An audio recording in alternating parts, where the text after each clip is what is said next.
Well, hello everybody. And as I look at myself, my hair's sticking out like a horn on the side of my head.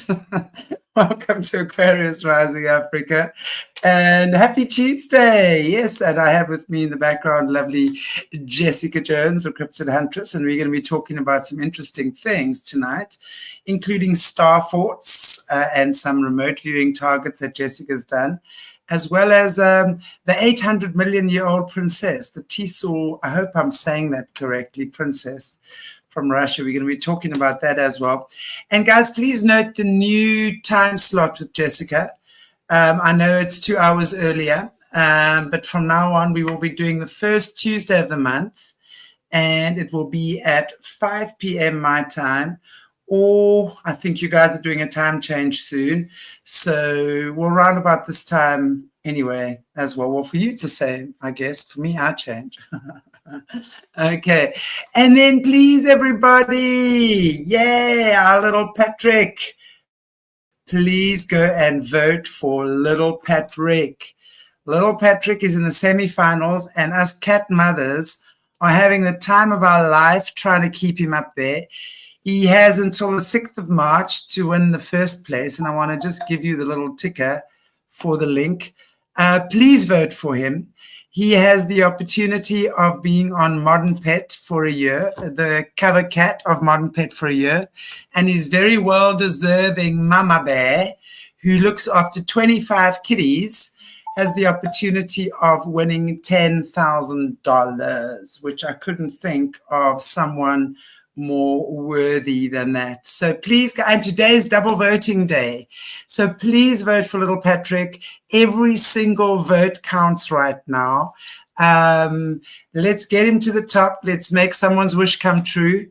And wow, I just couldn't imagine something amazing with our little Aracat here as well. So please vote for little Patrick. I'm going to leave his ticker flicking for a while. Yay! You got the kitty mummies with their claws out here, that's for sure. Anyway, without any further ado, let's bring on Jessica Jones. Hello, how are you, beautiful lady? Hey, I'm doing excellent. How are you? It's morning for me, but it's nighttime for you.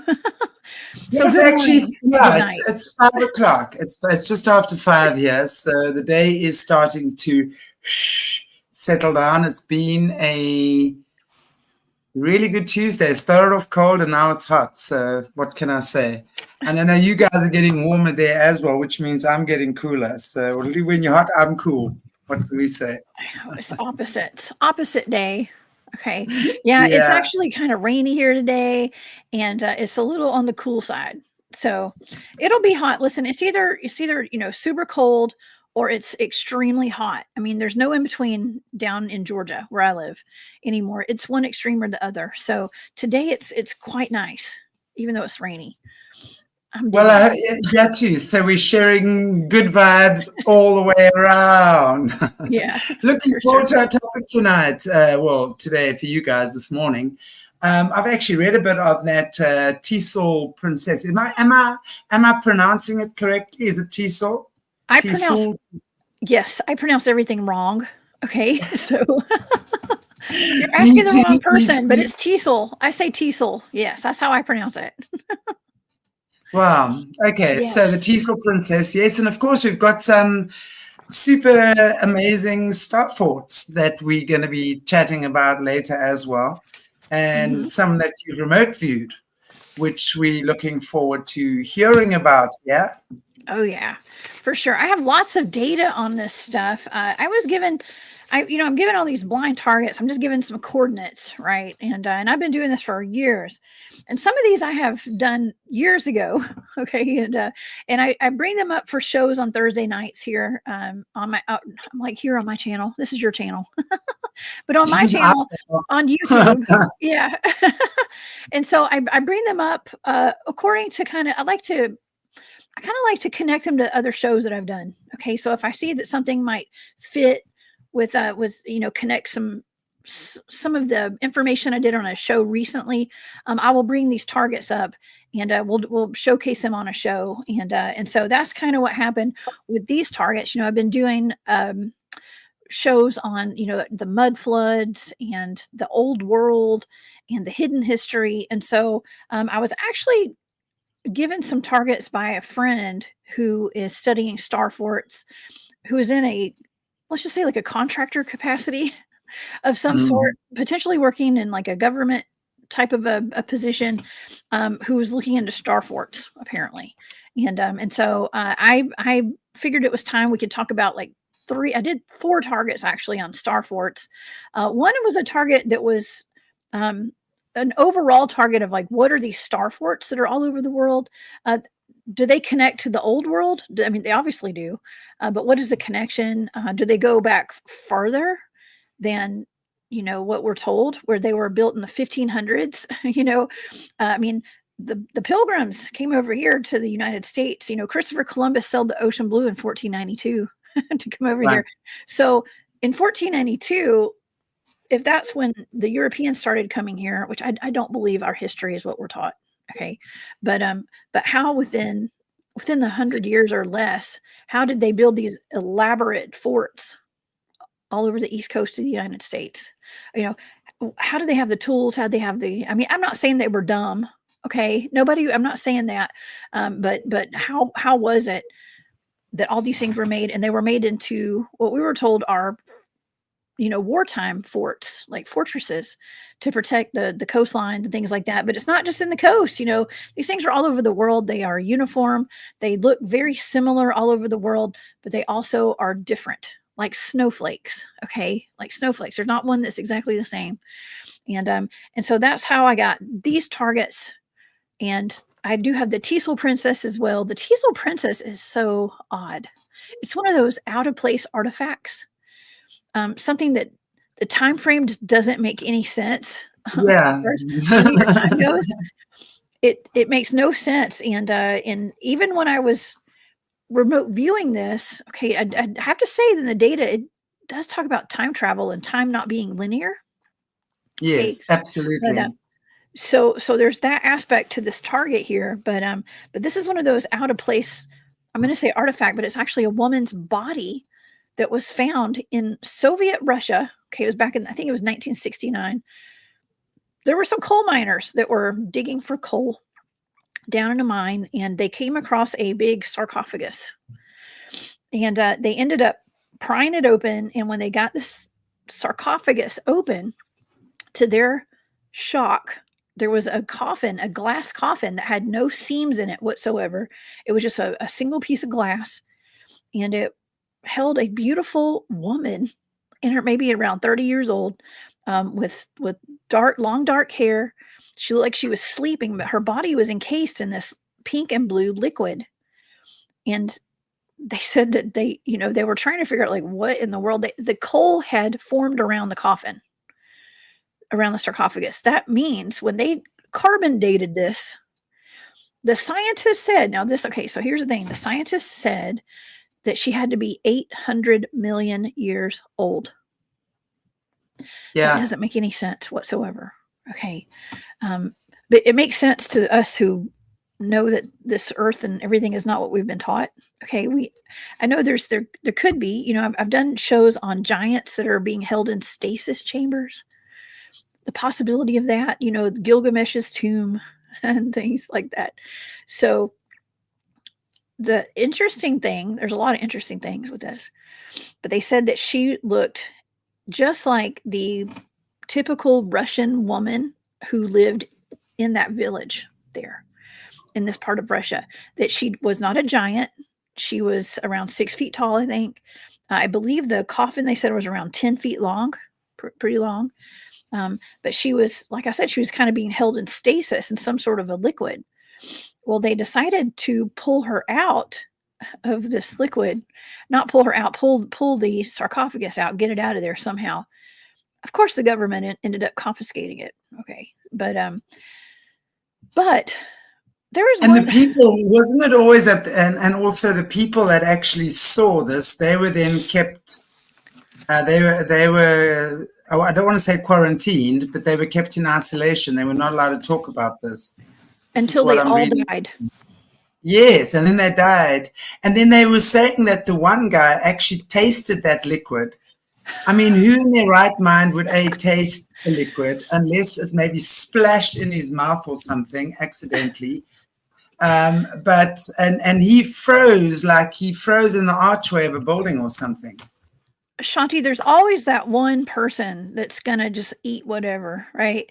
Exactly. They'll lick something gross, you know. Give him a few bucks. He'll lick the floor, you know, or Oh he'll eat the bug, gosh, actually, you know.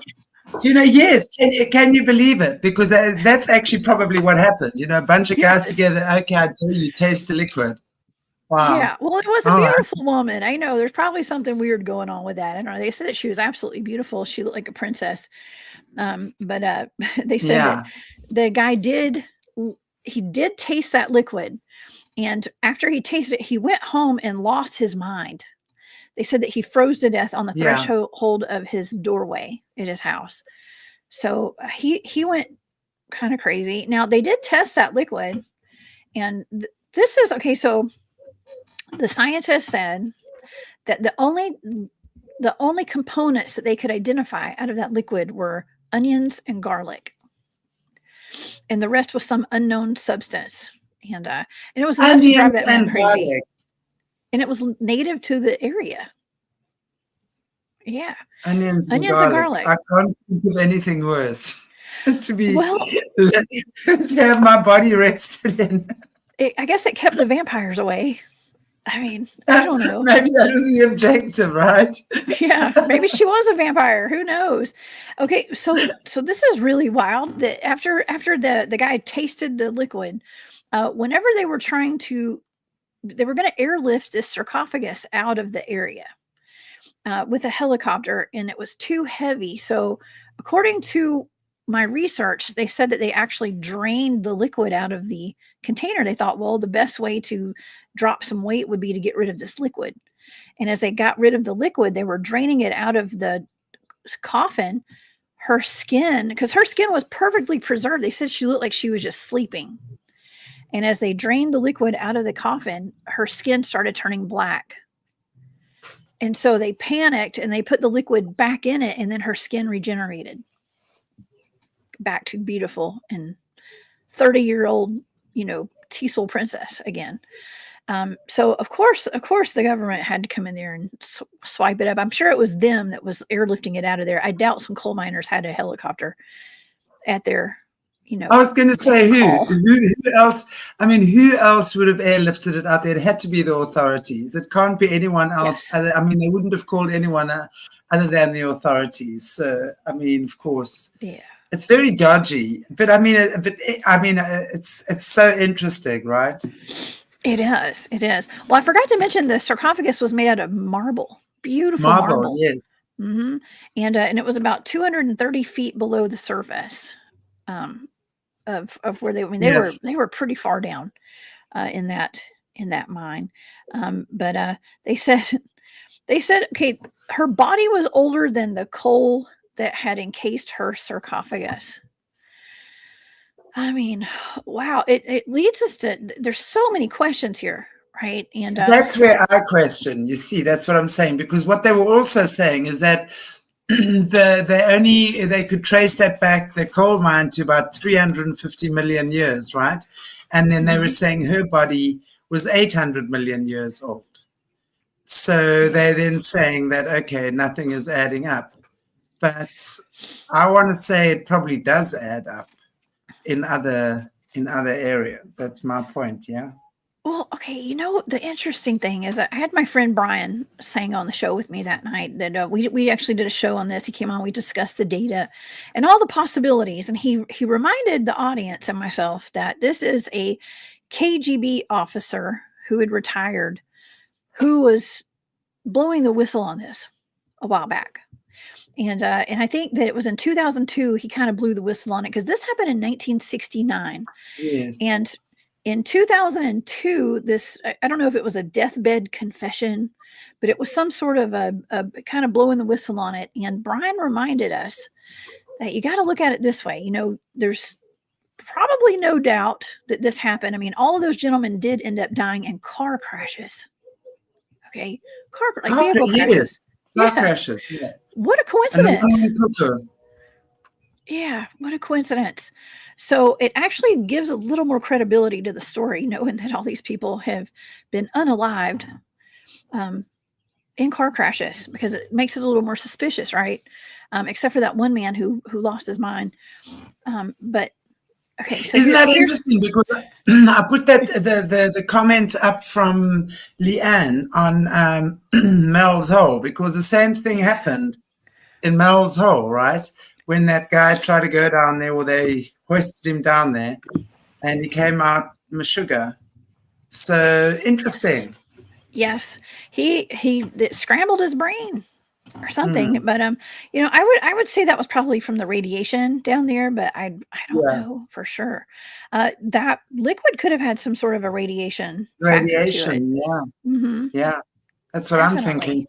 Especially if it's pink and blue. Yeah. Right. Don't lick it. It's like antifreeze. You don't lick it. It's pretty, but don't eat it. Okay. Yeah, exactly. Right. Right. Yeah. Don't eat it. And it reminds me of when I was in high school. There was a guy in my science class. He was a friend of mine, and we paid him I think I chipped in. Paid him like $10 to lick an eyeball or something. Like we were dissecting in anatomy class, and he did it. And to this day, I even told my son about it recently. Did he get his $10? He got his $10, man. That was a lot of money back in the 1990s. Okay. He was partying until the cows came home. Yes, I think he may be a lawyer today, by the way. Okay. Well, I'm not surprised to hear that. I know, right? Yeah, we can't say we didn't have fun growing up. Okay, but exactly. I wasn't the one licking the eyeballs, but I definitely played a part in it. Okay.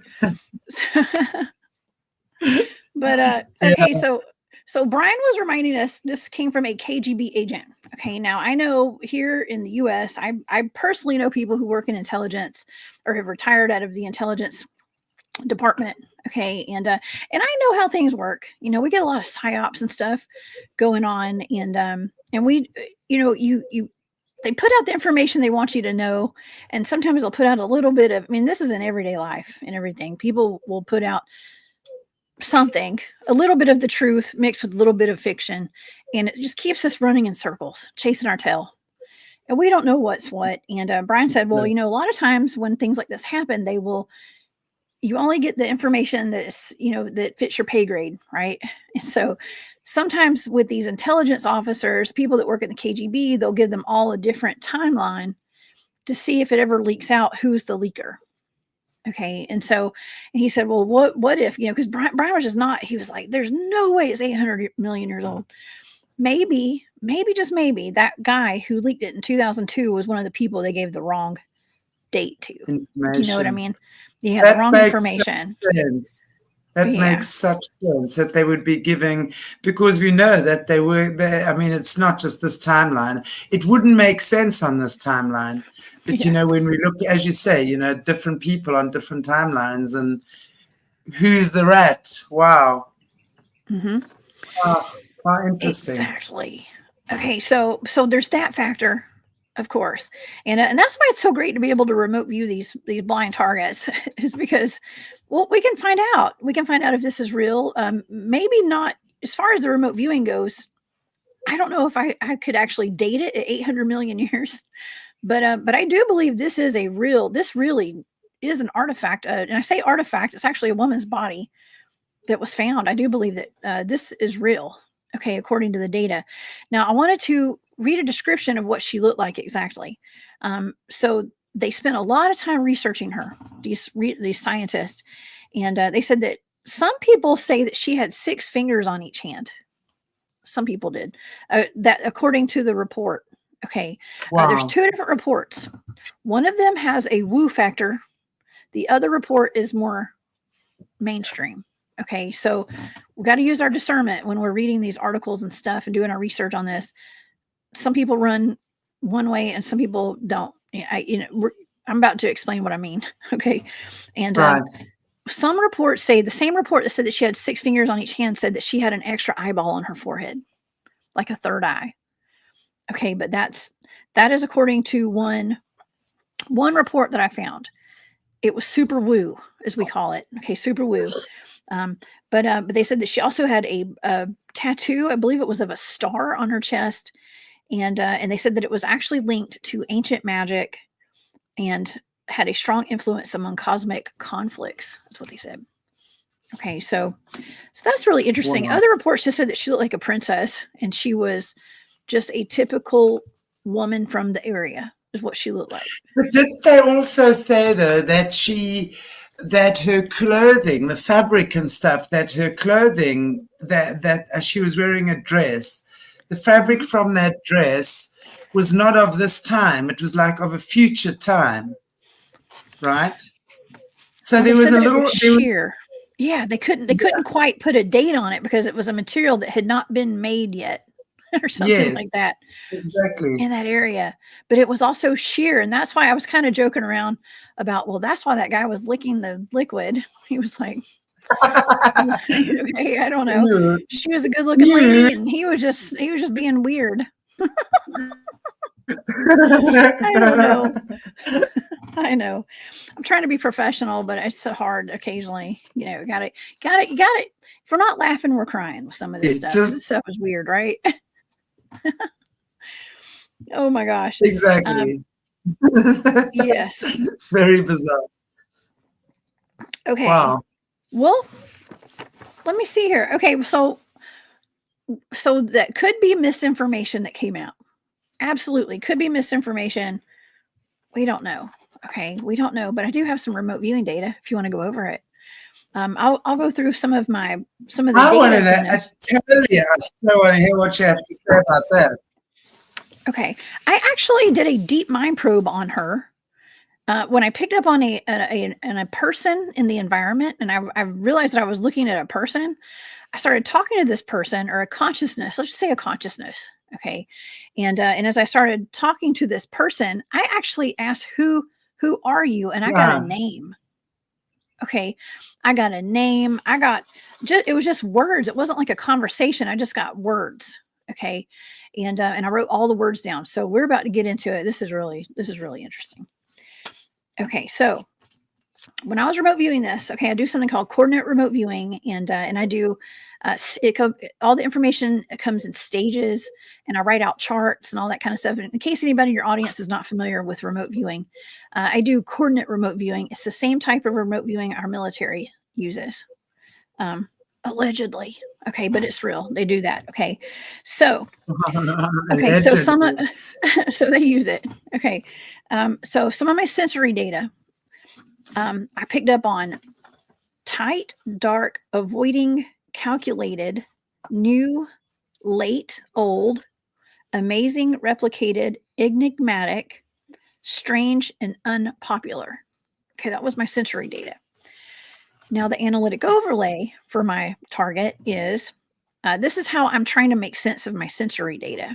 Okay, what I'm seeing in real time. Space, crawl space. Remember, I heard a voice say, remember who you are. Then I wrote down galactic star family, time travel technology. So time travel technology, ancient technology, space age, a capsule. I actually wrote bubble. Like, I'm not sure if I was in like a time bubble or some kind of a bubble, but I wrote down bubble. But I was seeing like a vessel or like a capsule of some sort. And then I wrote down, I heard a voice say replicant. And I wrote cloning and cloning facility, covered up, and unpopular opinion. And then I wrote, this is wild, because when we get to the star forts, I actually have almost the exact same drawing on star forts. This is so wild.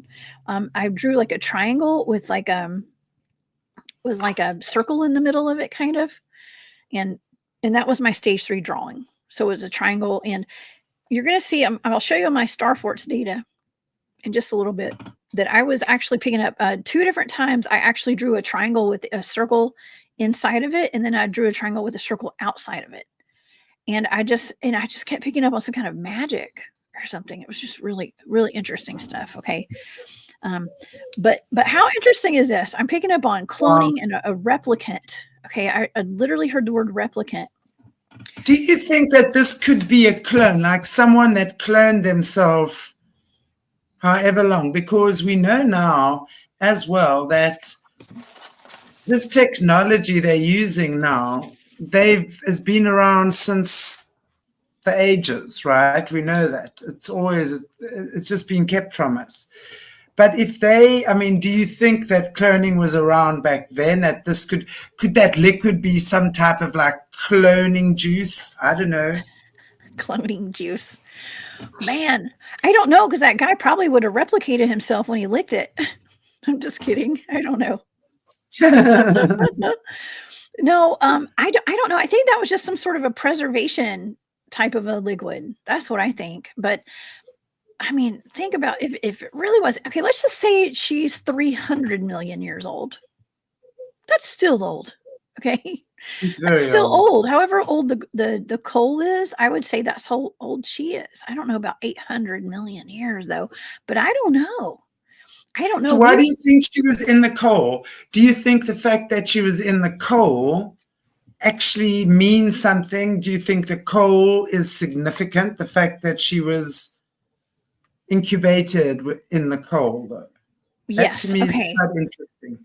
Well, I think my data might answer that. I've still got a bunch more data to go over, because I think that it might kind of be in here. We can make some assumptions off this data, I think, because I think that she might have been being hidden at some point, or in some sort of put somewhere to, maybe wake up in the future, maybe to come alive. Because what's really weird is that in this data, I actually wrote down Gilgamesh and come alive. I said the ancients come alive in my data. Right.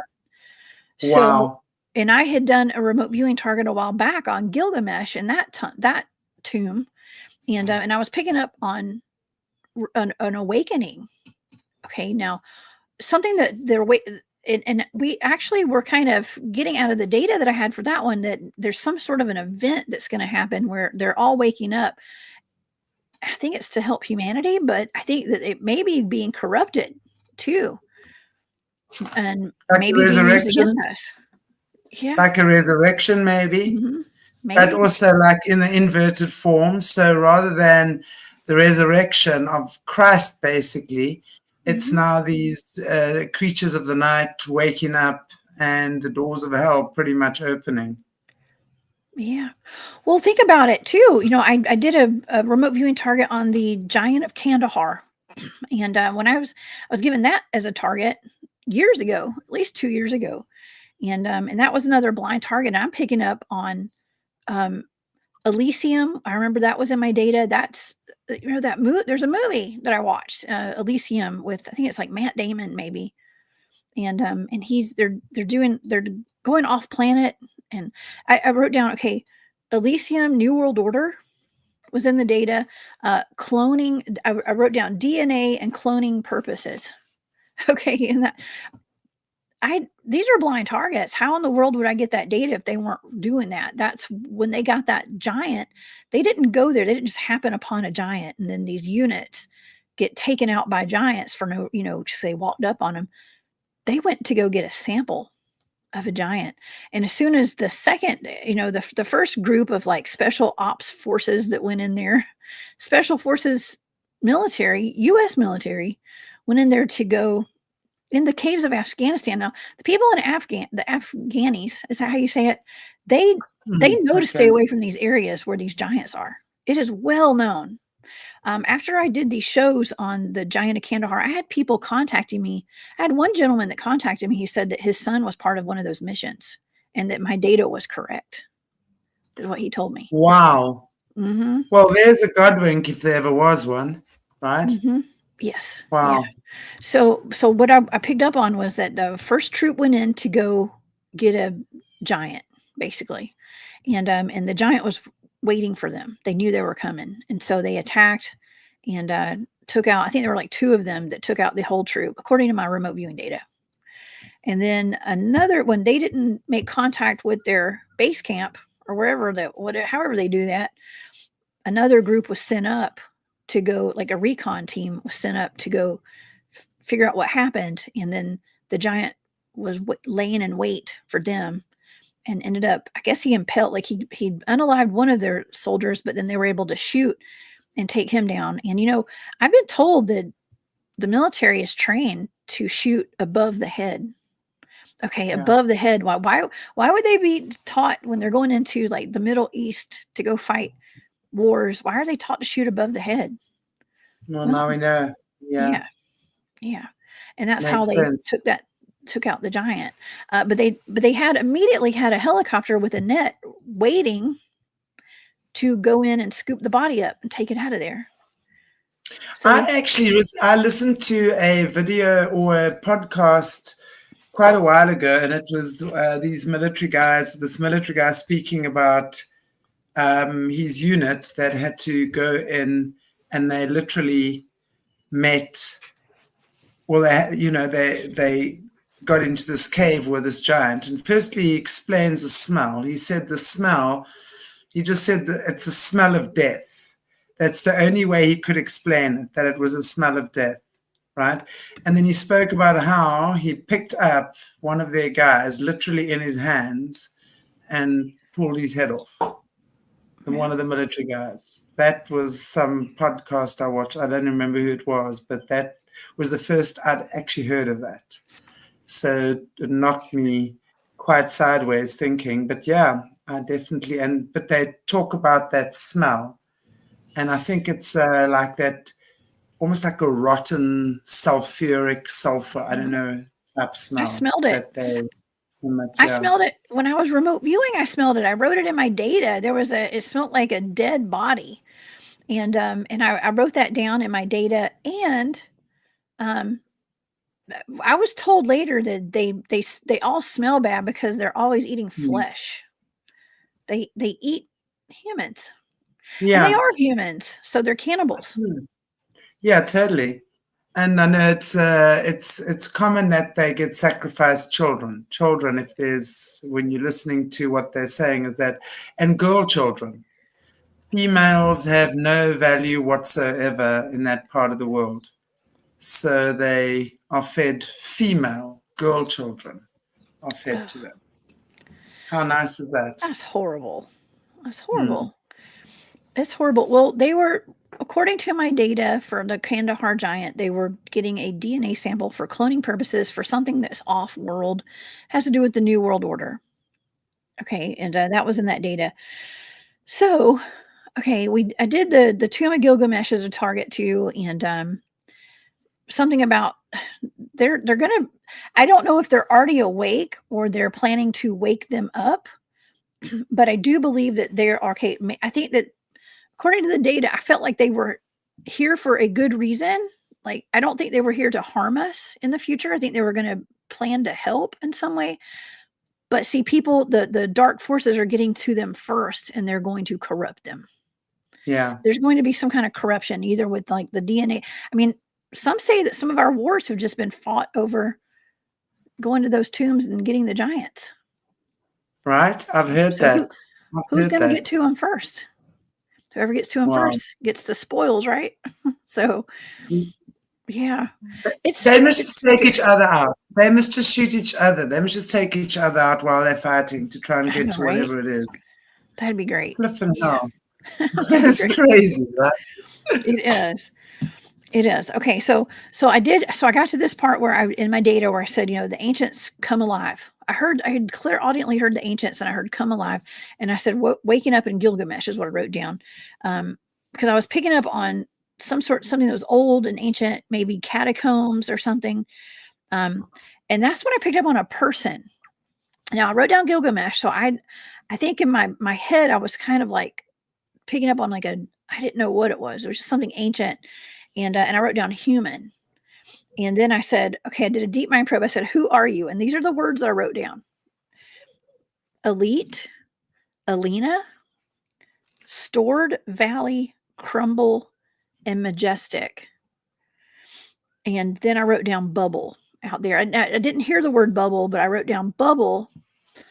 And I'm not exactly sure what bubble is. It could be the next page tells me.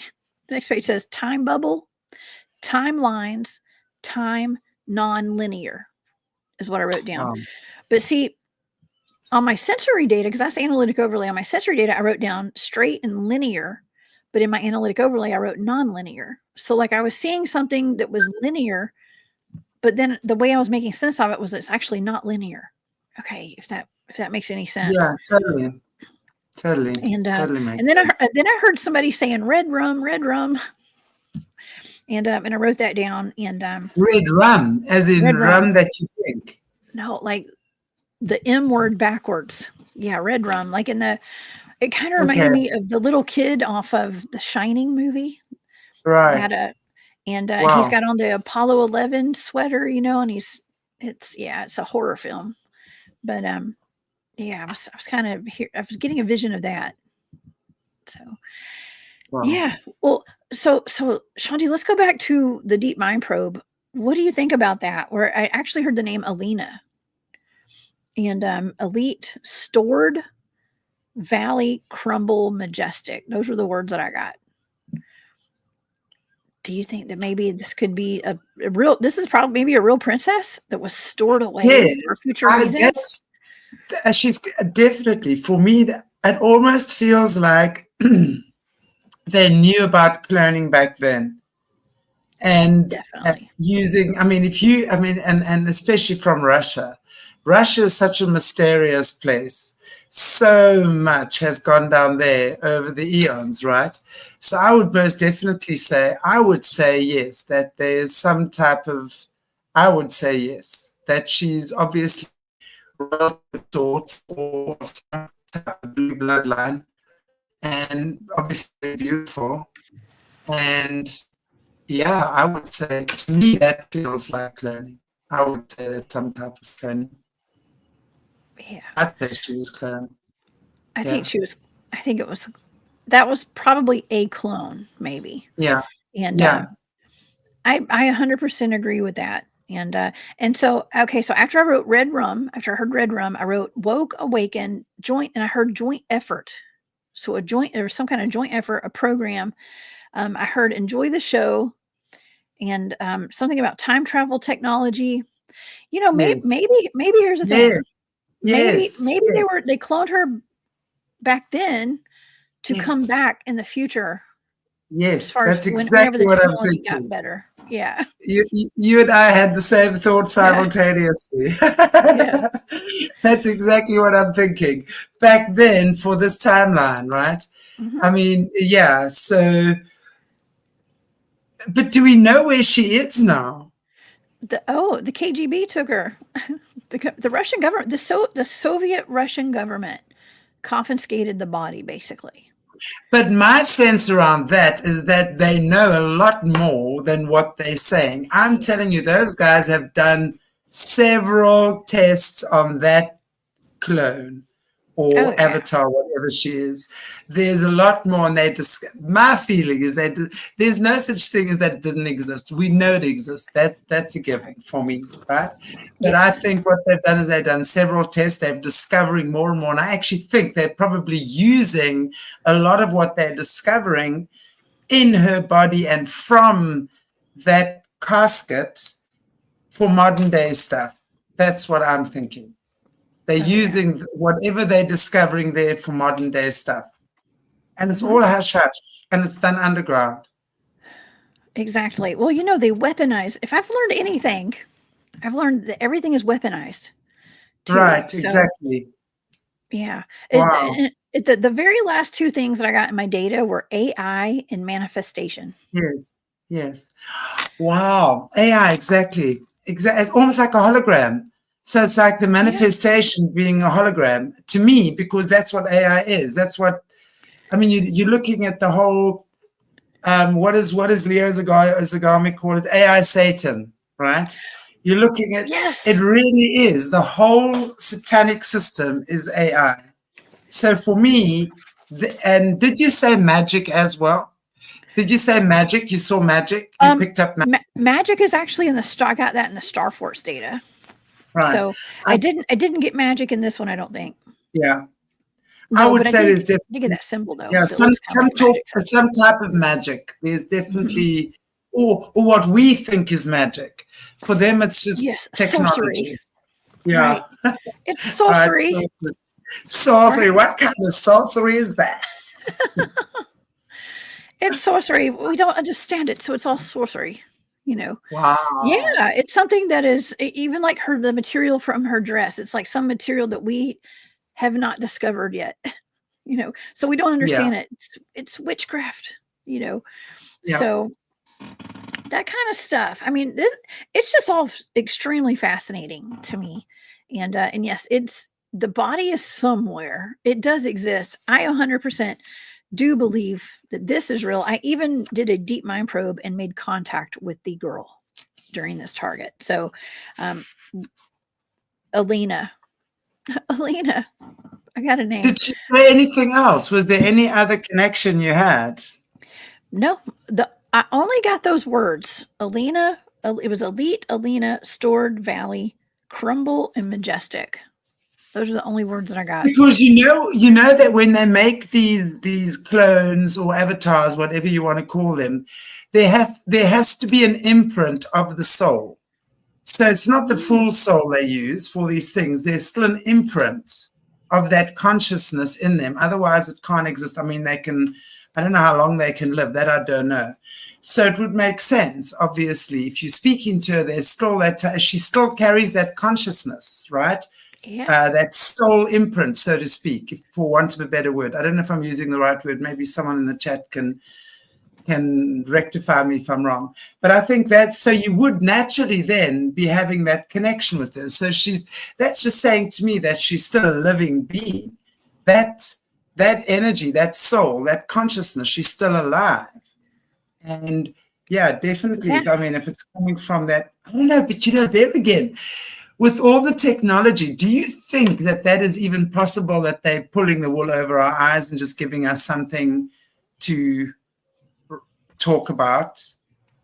It could be, but the fact that I got all this data and it does relate to what this topic is, right? I would be on the side of saying I believe this is real.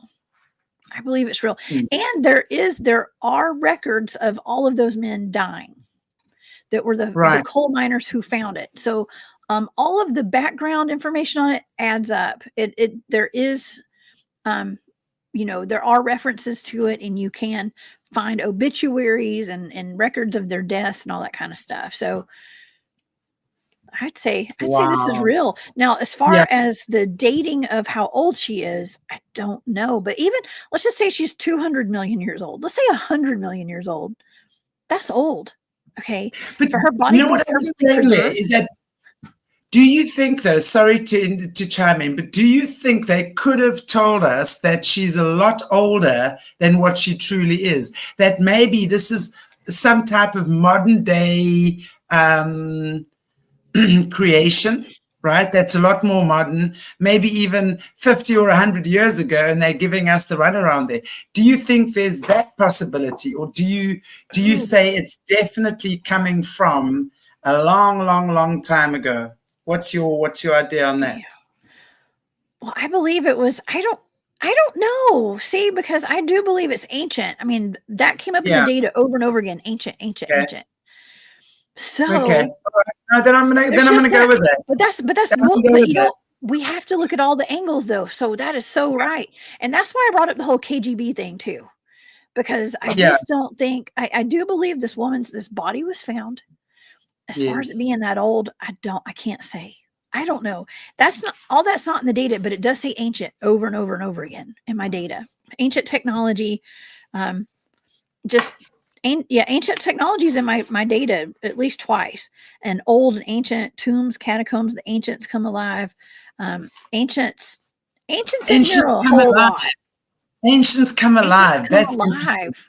that for me would be worth delving into. Yeah. Like if that's coming through to you with this, I would then say that if she's being discovered now, right, and let's say she is, whether it's 800 million or 200 million or 50 million, that's a long time anyway, right? 1 million is a lot.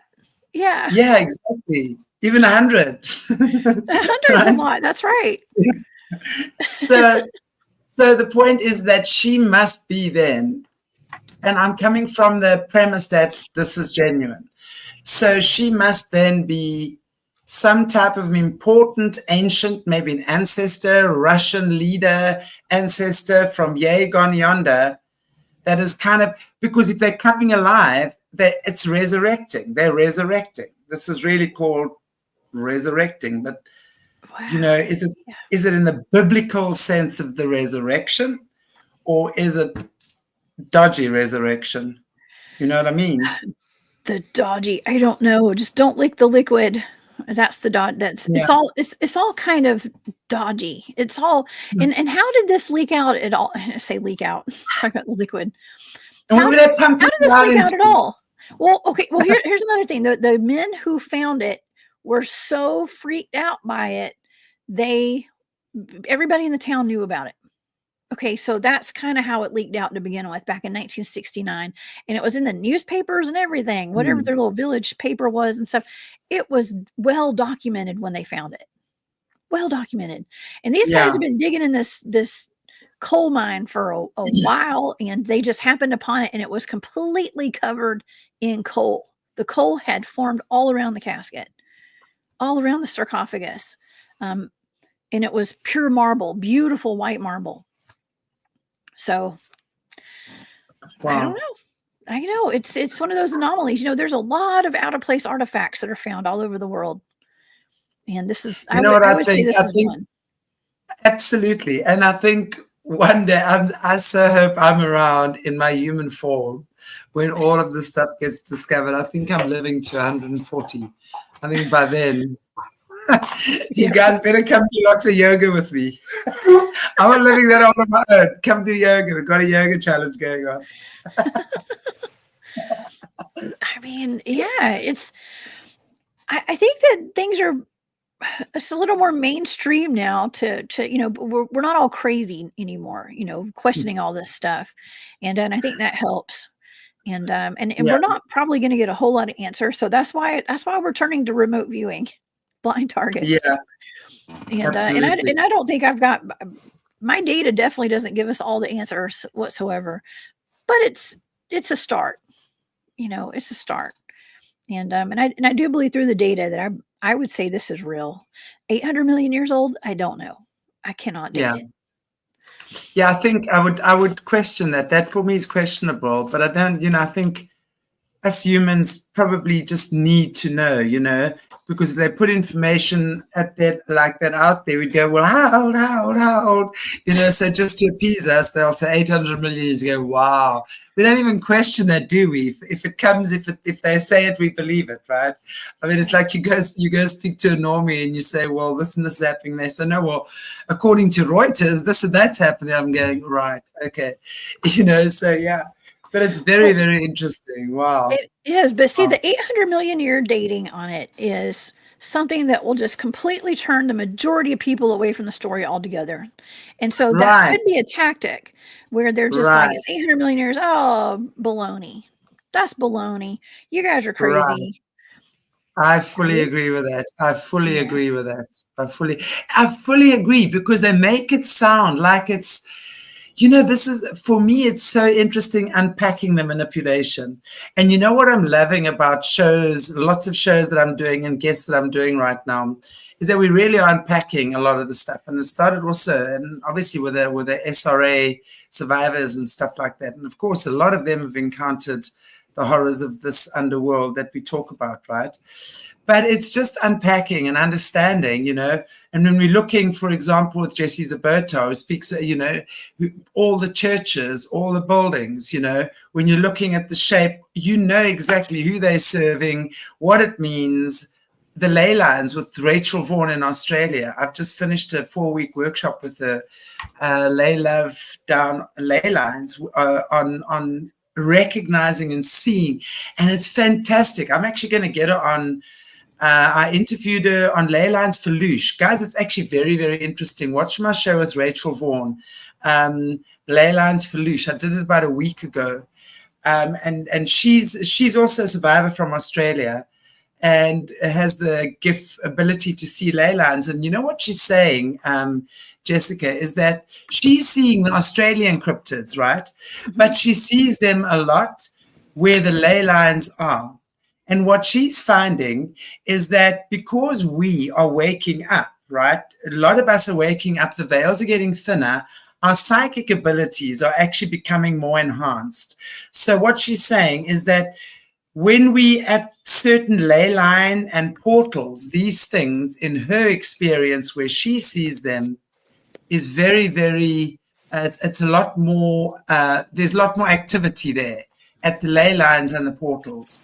So I'm wondering if you've actually noticed the same thing. Oh yeah. Well, you know, my teams, I'm a field researcher. I go out, I'm in the woods all the time. And my team has actually documented at least one portal. And where these portals are, there are ley lines there. And I've actually been doing some work with my same friend who was curious about the star forts. Apparently, she travels around and plots out ley lines, and she and I have gone to different, like what we call Indian burial mounds here. They're called earthen mounds, but I just always grew up calling them Indian burial mounds all over the southeastern part of the United States where I live. And she and I have gone to at least one of those mounds together. She traveled down because she's been kind of connecting the mounds with all the ley lines and stuff. And so she's doing a whole lot of really good work. I don't know exactly what the goal is with all of it, but I know that it's something important that she's working on. And it's connecting, figuring out all these ley lines basically is what she's doing. And yeah, I think it's fascinating. It's wonderful. Yeah. But I was going to say fascinating. Yeah. Oh no, I was just going to tell you, it's interesting because some of those go through my research areas. Okay, research areas where I do my cryptid research. We have dogman sightings, we have Bigfoot sightings, and a lot of times the sightings are around these burial mounds. Okay, these earthen mounds, and there's a whole story that goes behind that as well. But the ley lines are where the cryptids are and the portals. And I was going to say my team did document a portal, and it is in an area where there's a ley line very close by. Very, very interesting. And my next show with Rachel, we're going to be talking about, and also the eyes. What she's got. Oh gosh, I can't remember the name. Certain type of eyes that a lot of the survivors, for example, have had, and they can see it. Basically, gives them enhanced vision, which is very, very interesting. So we're going to be talking about that as well. And of course, we know that the kangaroos are actually cryptids, right? Wow, lots of very fascinating information coming through for me on the kangaroos in the last. I'm loving it. These are unbelievable creatures. And the kangaroos are cryptids. The kangaroos are considered cryptids as well. And they are unbelievable. But we will definitely talk more about them in the future as well. I think we must get a show with you and Rachel and me together. Talk about what's happening in Australia with the cryptids there as well. Fascinating. She told me the name. Yeah, something. You got the Bigfoot. Oh man, I won't find it. The Yowie. Yeah. The Yowie. Is that what it's called? Yes, is. I think that only the Australians could call their cryptids that. They're Yowies. Yeah. There's a lot of people I've actually been in contact with, several researchers down there who do the same kind of stuff that I do, but in Australia, down under. Absolutely. And I want to say girl and her gog. And so are bees, by the way. Bees should not be flying. If you look at, and that's a lot of very interesting information coming forth as well. The bees, because the bees actually should not be flying because their wings, by right, should not be supporting their bodies. They levitate. Actually, very fascinating. We'll talk more about that later. Exciting stuff. Well, I did want to mention too that kangaroos are actually. So I was given a remote viewing target of the chupacabra from 1994, and it was allegedly, this was the story that went behind it, where back in 1994 there was a hurricane in Puerto Rico, and it wiped out a lab, a genetic lab there, and these little creatures got out and were wreaking havoc all over Puerto Rico, and the goats and the livestock were having all the blood drained out of them, and I had done a remote viewing. I was given a remote viewing target on it, and I was seeing mammals and reptiles and dinosaur DNA and all this stuff. Well, it turned out that's exactly what these chupacabras are. They were a genetic experiment, and let me tell you, part of what they are is a kangaroo. Right. That was part of their genetic makeup. I've got a lot to say about that right now, which which I'm trying to contain because it's just going to pray. You know, yeah. And I agree. Yeah, it is. And I think, you know, when I've been working with Australians for a long time, and what happens there, honestly, and if you guys haven't watched my shows with Australia, any of my Australian survivors or guests, please do. They have got the most fascinating, unbelievable stories to tell. It is so dark what happens in Australia. And I have no doubt that Australia has got the worst of the worst underground laboratories and experimentation going on there. And I believe, and with Australians should watch because, okay, tender subject. Australians should not be eating kangaroos. That's all I'm saying. Kangaroos don't have an agreement with humans to be eaten. Cows do. Sheep do. Domestic animals do. Kangaroos don't. So we have a little bit of topic around karma there. Mm. Just saying.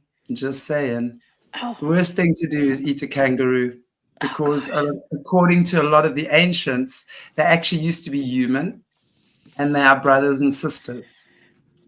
And they look human too. I saw a video and I thought they were actually barbecuing humans, but it was kangaroos. And I was like, okay, they look just like humans up there. So I'm sorry to bring that up. Human, apparently, but when you talk to the ancients, like the ancient Aboriginals, right?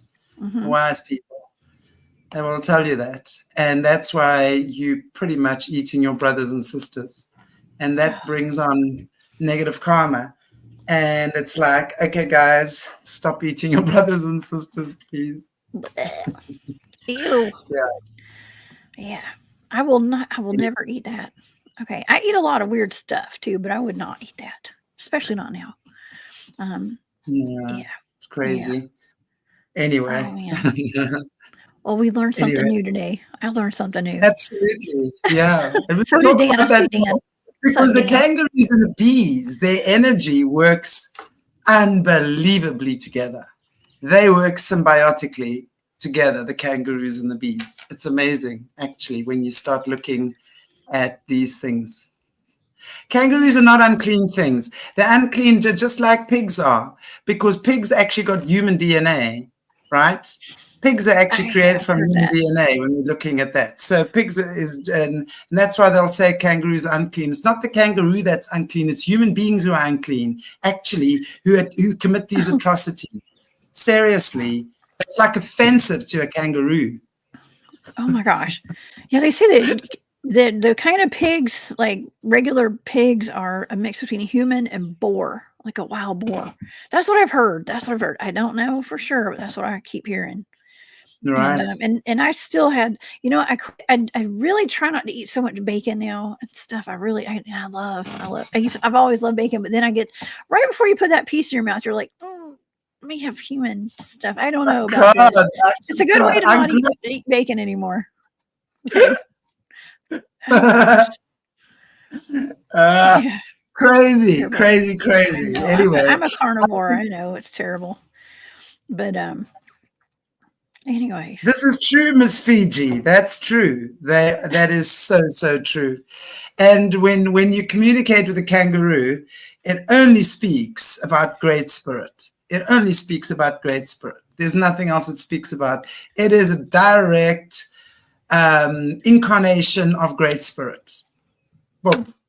And they don't mind coming in their hordes. They really don't. And they are horrifically hunted and abused. They don't mind coming in their hordes because their energy, actually, the cryptid energy, when they jump, it makes a sound, it gives a frequency that actually messes with the underground frequencies that these Luciferians are doing. And that's why they're actually relentlessly hunting the kangaroos, because the kangaroos actually screw up the underground workers that are doing the Luciferian stuff. So they don't mind coming in their hordes, and they don't mind dying either, because what they do is they're actually protecting those ley lines there in Australia. And Australia is very, very, Australia and Africa, I do believe, are probably the two most ancient parts of this earth, arguably. I mean, they're always saying Africa then Australia. I don't really care. I think Africa and Australia actually simultaneously created.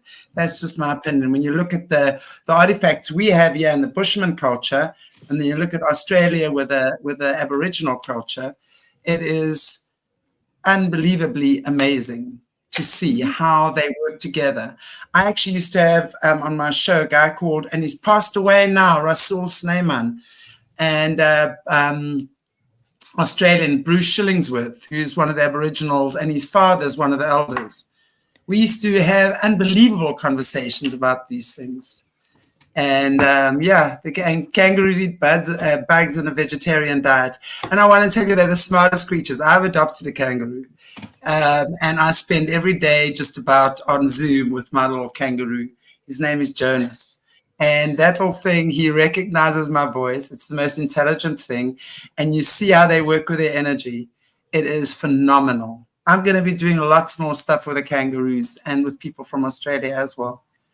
And I think they are such an important animal for us, literally. Their grid, we're calling it the Ganga grid. The grid that they walk is different to the grid we're walking now. It's completely different. And it's shaped like the bee. It's shaped like the bee, the hexagon. And you've got to be, yeah. It's wow. Shanti, there are two gentlemen that I interviewed over on Spaced Out Radio about about 2 years ago, Stephen and Evan Strong, and they're out of Australia. They're archaeologists, anthropologists, archaeologists, I think both, a father and a son team, and they would be wonderful for you to talk to. They have a theory, they call it the out of Australia theory, I believe. And, and they claim that they have all sorts of artifacts that the government and the Smithsonian have all been trying to take from them for a long time. And they have been targeted big time because of some of the artifacts. They have ancient artifacts like alien technology and rocks. And they have a star being skull. They also have all sorts of stuff. But they would be fascinating for you to actually connect with. I love stuff like that. I love it because for me, everything on this planet or in our dimension, let's just talk about where we are, where we currently are on Earth. It's already been here, right?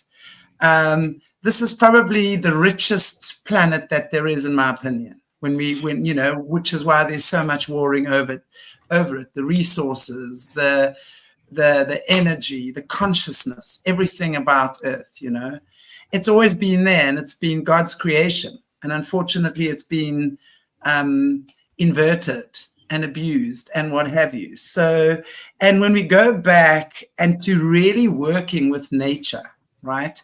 The ancient creatures, we go back to the evidence that exists on this planet of where we've been. Thank you, girl, and gone. Where, Maureen, that's very sweet of you. Thank you so much. Where we've been, and what the past. I mean, you look at Africa as well. I mean, we've got so many artifacts of giants and evidence of everything that's gone down here. And all we have to do is go back, and re-look at where we came from. And I'm not saying we've got to go back to living in a cave. No, not at all. We go back, we're using, using ancient wisdom in a modern day world. For me, that works. The internet, I think, is brilliant. I mean, we would never be having these conversations if it wasn't for that. But the abuse of it and the abuse of technology is where the problem lies. So it's about finding that balance.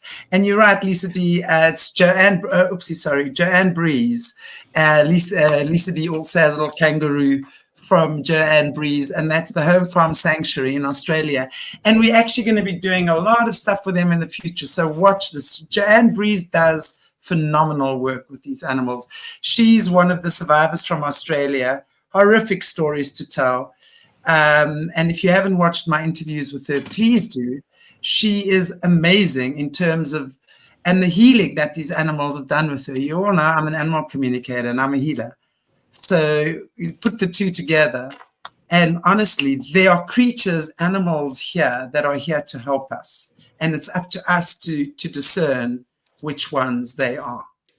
Despite all the shit coming out of the gates of hell right now, right? Okay. We still have the power because we are coming from love. We come from truth. We come from integrity. We come from honesty. We come from love. That's what's important, right? Mm-hmm. So, yeah. And, you just mentioned about using ancient wisdom in modern day life. Okay. Yeah. In modern day, let's just say like technology now. Even ancient technology in modern day. I mean, if you wanted to talk about the star forts today, we can, that is a perfect example of something that's ancient technology that we can, it might have been corrupted. Let's just say this is like something that was very ancient. It was put on our planet by the ancients, maybe by the star people. Okay. Star beings. Let's just theoretically say that. And then it was repurposed as, fortresses, for defense during wartime, or at least that's what we're told. There's no doubt it was used, especially in the United States. It was used back in the War of 1812, for instance. Some of these star forts were, but we were told they were constructed for that back then. But I think they were a lot older than that. But that's what we're told. And who's to say that we can't figure out what these things are for? Which I've been working on doing for people. Let's just say, and so that we can repurpose it again for what it was originally intended for, to help the planet. Exactly. Okay. That's what I'm saying. Everything is there. They've corrupted it and inverted it and made it into something sick and turned everything evil, right? But when we look beyond that, we see that really everything is coming from God's grace, and it's up to us to discern what's good and what's evil. That's our challenge. Well, it's packaged up and sold to us as something completely different than what it was, and for centuries we've just gone along with it. Okay, we've just gone along with it. But now it's time to question the narrative. It's time to question it all. We're loving it and blowing it all up. Yeah, we're blowing the lid right off of this. Totally. I don't know. Totally. Yeah, whatever you want to call it. Scam. Yeah, I was talking with somebody the other day, and I was like, I just feel like we've been under some kind of a spell for centuries. The human race has just been under some kind of a spell where we've just been lulled to sleep, and just nobody's questioned anything. I mean, I'm sure there have been people that question things, and they all got burned at the stake, and I'm not laughing. It's not funny, but I'm just saying, I'm just saying. For sure, we were one of those that were burnt at the stake a few times. I know. I think I've been here every lifetime. I've probably been burned at the stake every lifetime because I just keep on questioning the narrative. It's like, oh, this girl is coming back. She keeps questioning the narrative. Oh, let's burn her at the stake again. I almost, I did get threatened a couple of times recently. They were going to burn me at the stake again. Okay, try. This lifetime, I have a pew-pew. Okay. That's exactly. I have self-defense skills this lifetime. Try. Yeah, and you can remote view, so you can come rescue me when I'm trying to find those portals. We've already got it all Ending up in dead documented. end, ending up in dead end star forts. I know. Now we're coming for your star forts. I got the intel now. I've already come for your dumps, your deep underground military bases, your kangaroos. We've already exposed that. Now we got your star forts. We're coming with our kangas. Oh man. And we're doing it and Oh, we're lovely. laughing while we're doing it. Okay. Exactly. Fun. I Yeah. don't think they know what it is to laugh. They just know how to laugh like evil laughs, but like to feel happy. I think they'd run a mile, just the idea of that. Oh my gosh. Yes. Isn't Well, it? Yeah. Sorry, carry on, babe. okay. All right. Well, let's get into the star forts. Okay. So people who are not familiar with a star fort, I actually sent Shanti, I sent you a picture of one that's in Cape Town, South Africa. And you have one right there in your backyard. Okay. And, We have a few. This is, I do believe this is the castle in Cape Town. If I'm looking at it like that. Now, the castle in Cape Town is there from Jan van Riebeeck days, which is a military base as well. But it's where they used to also keep in the days of the Dutch East India Company, the sailors that were arrested and they did bad things, they used to keep them in there in the dungeons. That's according to what they tell us. But yeah, that right there is our beautiful Cape Town, the place everyone loves to come visit. well, it looks as though that they have built buildings inside of what was just an outer ring of a star fort. Okay, and so it's a modern day buildings inside the star fort. Now, a lot of these star forts, they're literally on every continent of the entire globe. Okay, they're everywhere. There's hundreds of them, and they're all they're similar, but they're different. Now, I was making the comparison to snowflakes the other day, snowflakes and cymatics. If you look at different pictures of sound frequencies, when you put the sand on a table and you put it on top of a speaker, or something that's making music, a device that makes music, and they make different designs. Okay, and none of them are exactly the same. They're all a little bit different, just like snowflakes, just like these star forts. There's not a single one that's exactly like another one, and they're all over. There's no rhyme or reason other than what we've been told is that they have been used for wartime purposes, and they're incredibly beautiful. We're told that they go back to around the 15th century, and the first one, I believe they said, was not the first one, because the oldest is actually in Peru, down in South America. But in 15th century Italy, I was going to say Michelangelo actually did a layout for a star fort in Italy. Now, Italy has a lot of star forts, but you can find, if you go online, if you do some research, you can find the layout of the star fort that Michelangelo did make down there. And of course, we're told they're called bastion forts, and that they were made around the time of when gunpowder and cannons were popular. When they came around, Wow. And they were used as defense fortresses for militaries across the world. But here's the thing: a lot of them are on the coastlines, okay, near the water, but a lot of them are not. Okay, some of them are in the middle of a jungle. Okay, like there's one in India that I don't believe it's anywhere near any water source whatsoever. Wow.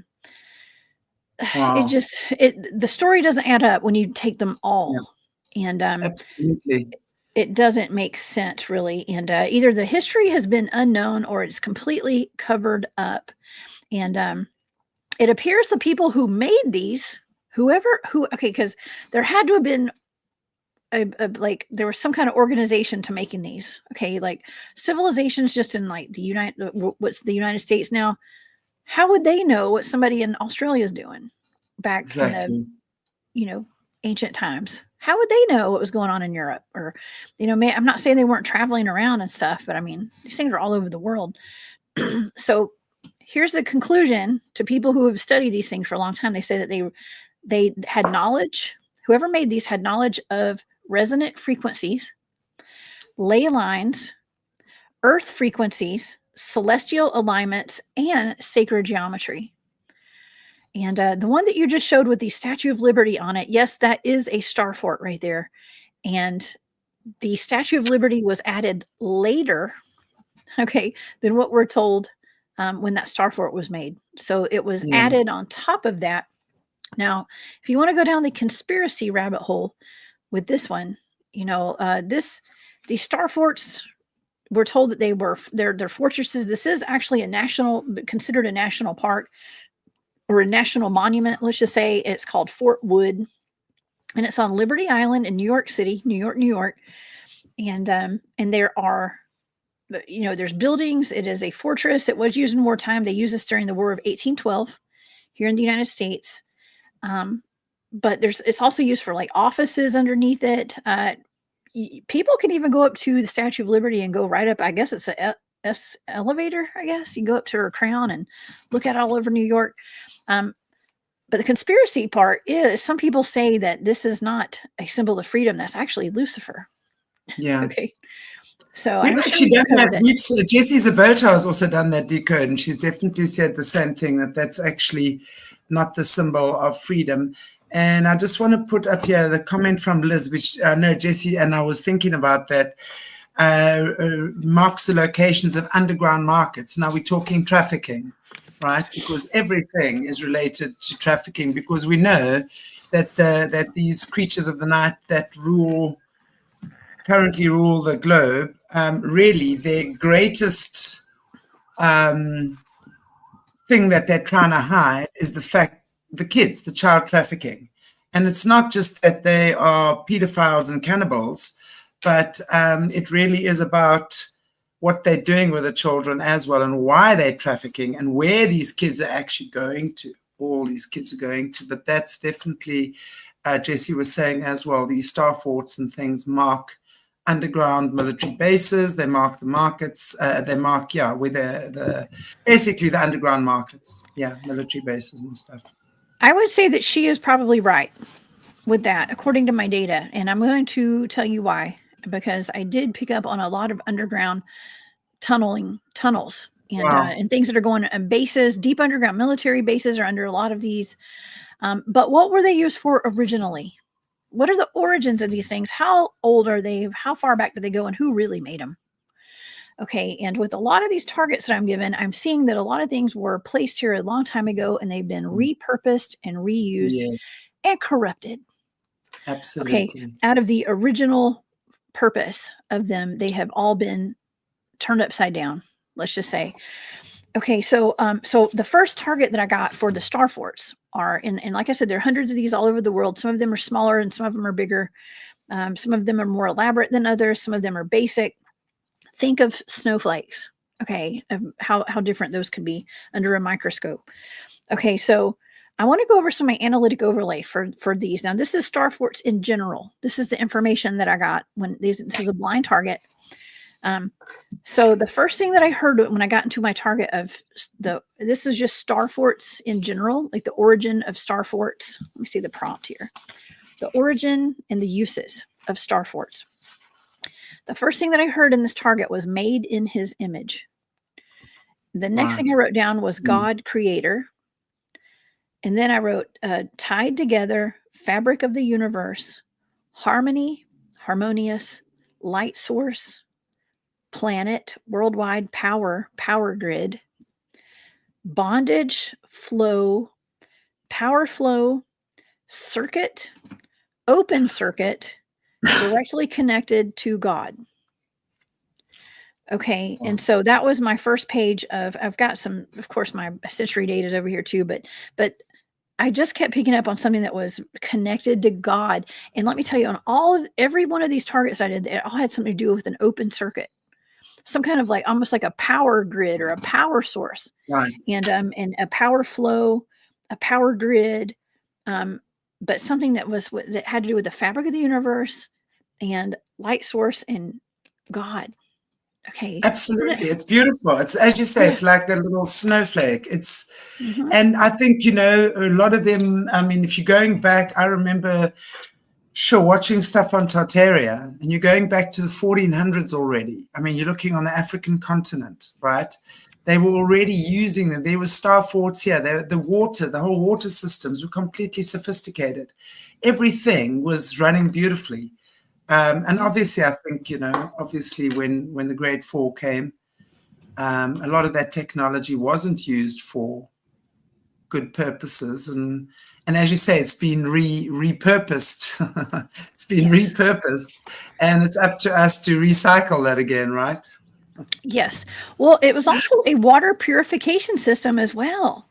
Okay, there's all sorts of this like modern technology in these old star forts. Okay, so yes, exactly. Yeah. And I kept drawing throughout this target. I drew at least three different times, a circle, and it was like a spiral, and with like energy or something coming off of it, because I was drawing circles with arrows coming out of that all around the circle. So Would that be like maybe a ley line? Would it also not be maybe close to a ley line? Wow, that's amazing. They're all on top of ley lines. I was going to say, because the ley line and the portals, and obviously that's where they would be harnessing the most powerful energy, right? So it'd be used for, and if you're using it properly, there we go. Look at that. I kept drawing that, and it was like a clockwise spiral. I kept drawing that, and I wrote down circular, round and circular, energy flow, yoga. I wrote yoga, so I wrote energy flow, yoga, Kali Yuga. Kali Yoga. Okay, got Kali Yoga. I heard Kali Yoga. I don't know. Kali Yoga. I got it. Better than I do. Okay. So that's what I wrote for here, and it's something peaceful and productive too. Okay. Right. Wow. That's amazing. What would yoga and Kali Yoga have? Well, yoga is, if we look at yoga, for example, and I mean, I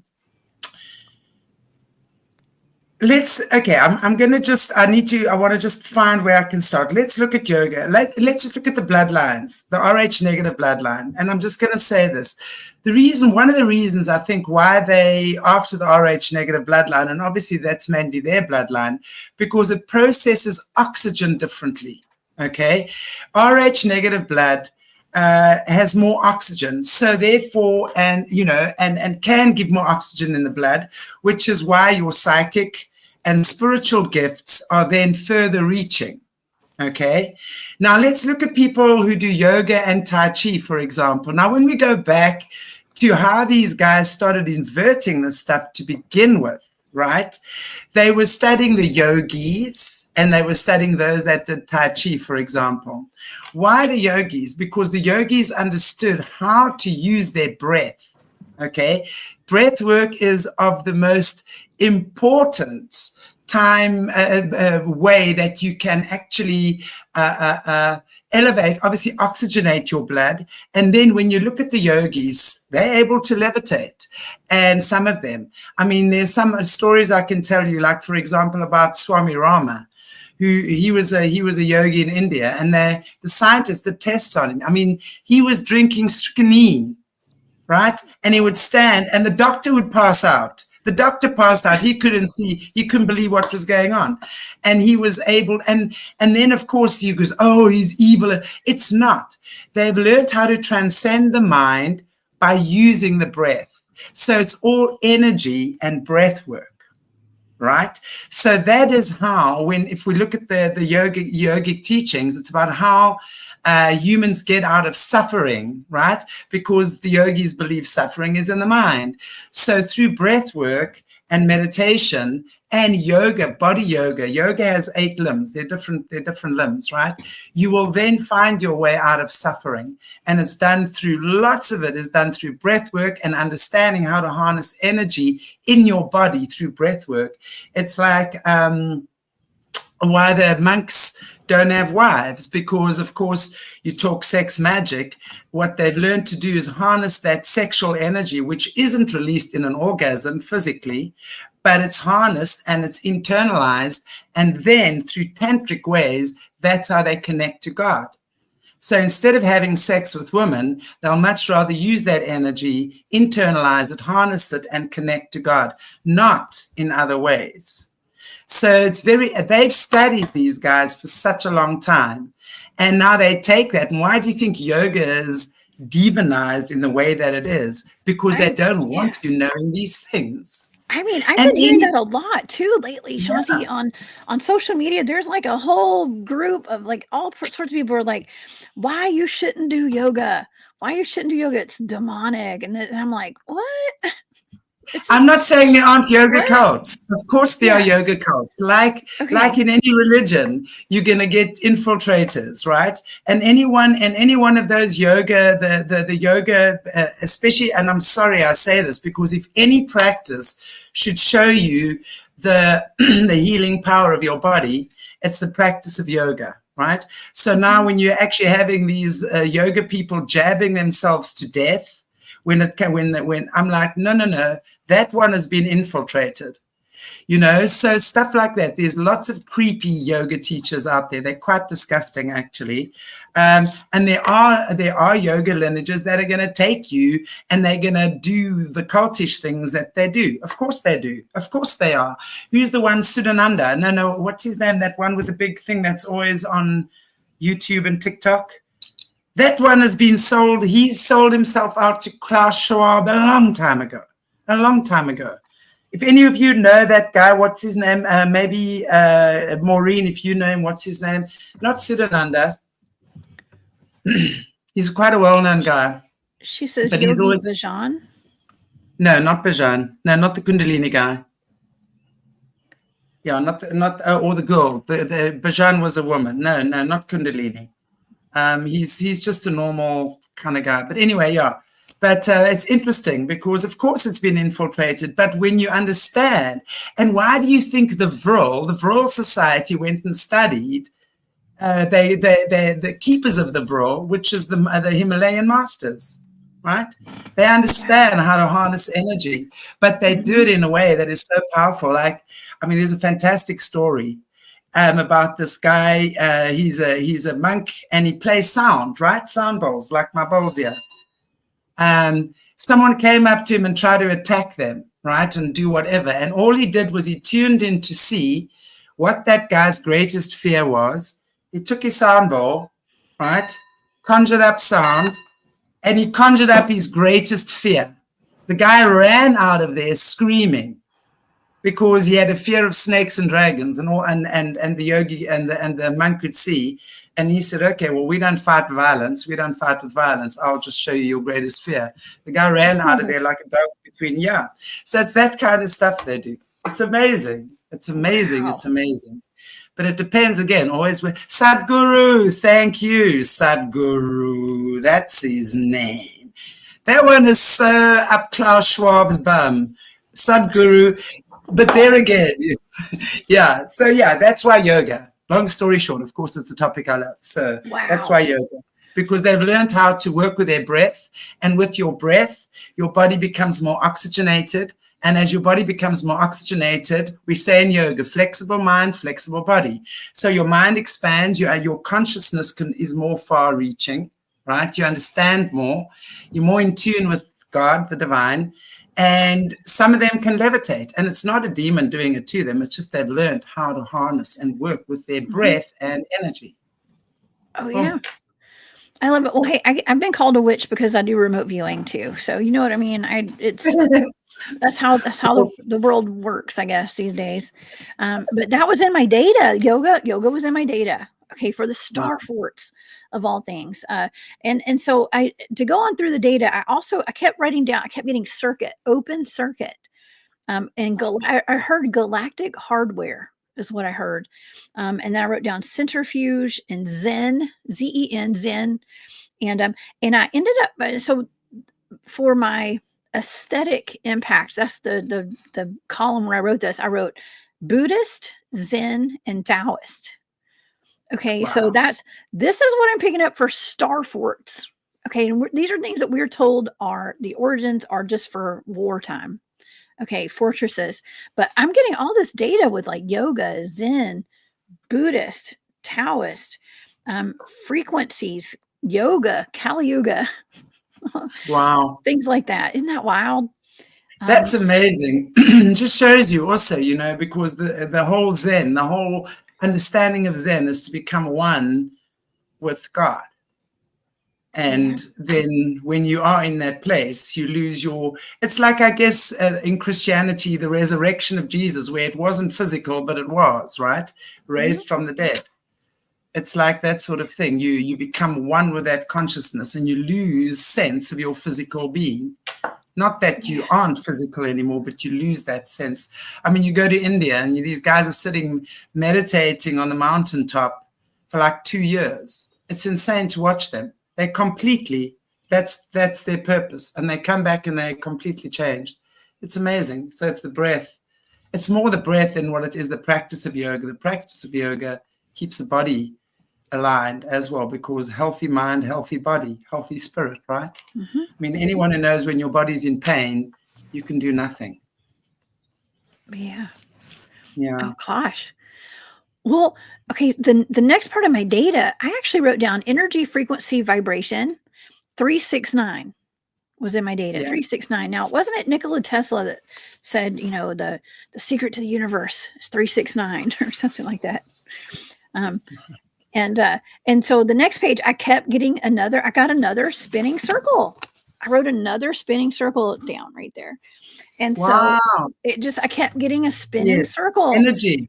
And I wrote clockwise rotation. Yeah. Would that be like in the toroidal shape? Did you see any shape? Is it like a toroidal shape? I kept seeing just a spiral. Started off in the middle and it goes out and it keeps getting bigger and bigger. And I kept seeing that over and over and over again. That was the fourth one that I drew in my data for this one target. Wow. But I was hearing ringing. And so you just picked up your sound bowl. I actually wrote down metallic bowl, sound bath. I know, right? Isn't that wild? This is in my data. What I do know, this stuff has been around. Oops. I just need to plug my laptop in. It seems I've been working without my laptop plugged in for the last 2 hours. So let me plug my.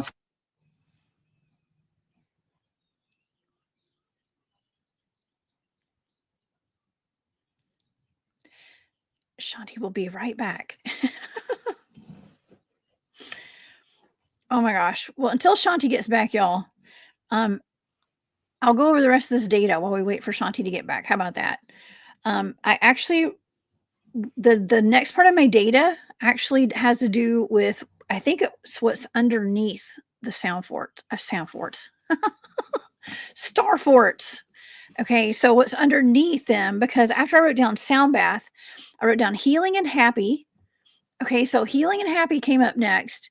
And I just feel like these star forts were something that was very healing, connected to God, almost maybe even like a healing center. Okay, maybe even like a healing center. But I wrote down, I actually wrote down cabinets and hallway. Okay, is what I was seeing, cabinets and hallway. But I wrote down tunnel and cavern. Okay, so tunnel and cavern would be next. So there's definitely some sort of a underground tunnel, underground caverns. There's something underneath these things. And you can actually, I believe that they go way deeper down into the ground than we could probably imagine. Now I'm not saying it was totally connected to a possible mud flood, but if it is, it is. Okay, potentially. They say that there are a lot of buildings that are, a lot of structures that have been created that are way deeper than what we're told. Okay, so, but nonetheless, there's something underneath these star forts. And man, I wish I could show you guys some pictures. Shanti's got some pictures. Hopefully she'll be right back. And she'll be able to pull up some of those pictures for us that I sent her, because we have star forts all over the world. Whatever part of the world you guys are in, there's probably a star fort near you. And we have star forts here. There are 2 other targets that I did. And while we're waiting for Shanti to come back, here she is, I think. Hey. I was kicked out. I'm back. Hey, I covered it. I took over. I have no doubt. I took over the show. Sorry. I love this, the Fibonacci sequence. Absolutely, because the Fibonacci sequence is very prevalent, especially in humanity. And the 108, right? When we're looking at yoga as well, because you're looking at the number 108. And I think the Fibonacci is talking about 108 spirals or something like that, which is a very powerful Wow. number, right? Wow, I'm glad that we're going over this data with interesting. you, since you know about the yoga background. And I just kind of skimmed over that when I was doing a show on this a while back. I guess it was last week actually, because I don't know a whole lot about it. I mean, I channel all this data and I really don't know what to make of all of it. So this just like really adds a lot to this target by what you're telling me today. So thank you. Yeah. Yeah. I think it's so important for us to understand that, exactly, it's the sacred number, and it's when especially, when you're doing 108, like we are in fact in the middle of doing a 3-week Surya Namaskar. Oh yeah, I clicked in and out again. We were talking about the number 108. In fact, we started yesterday's day 2. We're doing a 3-week Surya Namaskar yoga sun salutation channel. We are challenge. We're on day 2. First week is 36.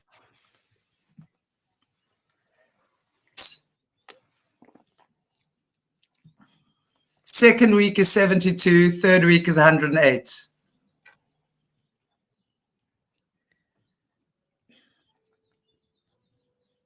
And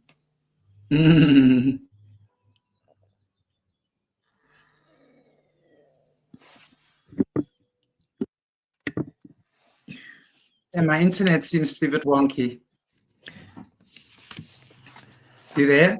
It's good. Yeah, we're good. We're good. No, it just gets a little glitchy a little bit. It's not that bad. It's not that bad. Yeah, well, I see the wheel of horror turn around and around in front of my screen. No. Well, while you were gone for just a half a minute there, I was talking about the very last of the data. I did pick up on. I wrote down tunnels and caverns. So there are tunnels and caverns underneath these star forts, and they go way deeper than what you can just see on the surface there. And they do have another purpose behind them. These things were not originally for wartime efforts. Definitely not. But of course, there are a couple of other targets that I did. I did do the target of the Fort Hood, the one where the Statue of Liberty is, and that one was actually quite dark. Okay, that the data for that one is quite dark. So what Jessie said about them being trafficking hubs or whatever she was talking about, how there's something underground that's going on there, she's probably not wrong. Okay, because the actual target for that one was just the Fort McHenry. Oh no, not Fort McHenry. Let me go to the other one. The Fort Hood. The Fort Wood is called Fort Wood Star Fort, and that was the only prompt right there. And the Fort Wood, and it was not what was the origin of it. It was just what is it today, I guess. And so that's what I picked up on. And so I picked up on for that target where the Statue of Liberty is. I actually did get data that included underground bunker, tunnels, deep underground military base, atonement, power and electricity, tuning fork, a magnet, and I even wrote down black rock. Okay, so black rock, sound frequency, and what I thought looked like a stage of some sort. But for a drawing, like I had a drawing, and it just was something that was like down deep, right? So all these arrows that were pointing down the entire page. So there's something that's deep underground underneath this target. And I even wrote down, I heard the world is a vampire when I was doing this remote viewing target. The world is a vampire. So, and I picked up on, I wrote down energy harvest, sucked dry, pulling down from the sky, and drained of resources. It's all a big energy harvest. And then I wrote down below, and I wrote gross, not good, down below. Something was down below, gross, not good. And I swear to you, I ended up having to, I have one more page. Oh, it gets better. That's amazing. So it gets worse, actually. So I wrote evil corrupted, evil intentions, Freemasonry, secret society, Illuminati bloodlines, reptilian bloodline, ritualistic, blood, round, geometrically perfected, masonry, talented actors and Epstein. And I started feeling nauseated and I stopped the target. Yeah. That's under the Statue of Liberty. Wow. That's wild that you had mentioned that Jesse said that there's something evil about it. My data 100% backs all that up. Yeah. Yeah. Yeah. That would make perfect sense, because it obviously is such a powerful portal, that so powerful that they would definitely be using it for a lot of dodgy things.